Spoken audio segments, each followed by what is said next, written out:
Hi mga kaibigan! Welcome back to my channel.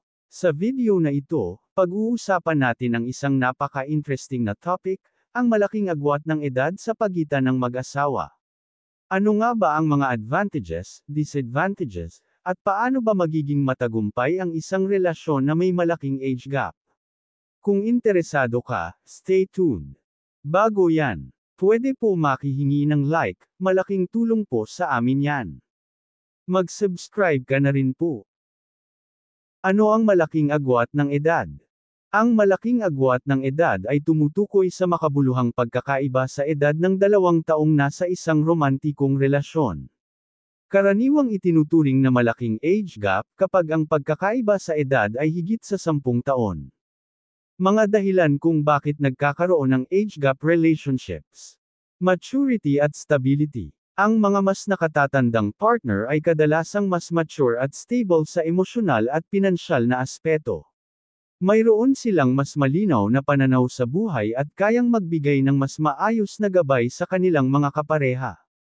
Karanasan sa buhay. Ang mas nakatatandang partner ay may mas maraming karanasan sa buhay na maaaring magbigay ng gabay at inspirasyon sa mas nakababatang partner. Ang kanilang mga natutunan sa buhay ay nagiging mahalagang pundasyon ng relasyon. Emosyonal na suporta. Ang malaking age gap ay nagbibigay ng pagkakataon para sa isang partner na maging mas mapag-alaga at mapagunawa, lalo na sa mga panahong nangangailangan ng emosyonal na tulong ang isa sa kanila. Advantages ng malaking age gap. Mas matibay na foundation, ang mas nakatatandang partner ay may mas malinaw na direksyon sa buhay na nagbibigay ng gabay sa relasyon.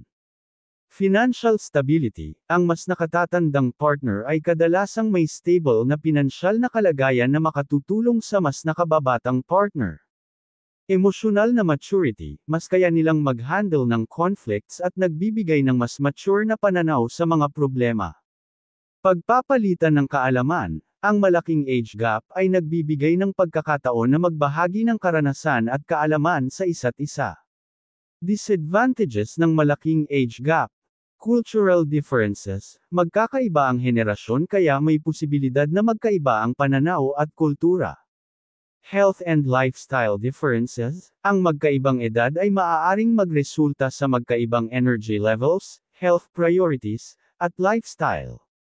Generational gap, maaaring magkaroon ng hindi pagkakaintindihan dahil sa magkaibang mga interes at pananaw sa teknolohiya o kasalukuyang uso. Social judgments, ang mga mag-asawa na may malaking age gap ay maaaring makaranas ng panghuhusga o diskriminasyon mula sa ibang tao.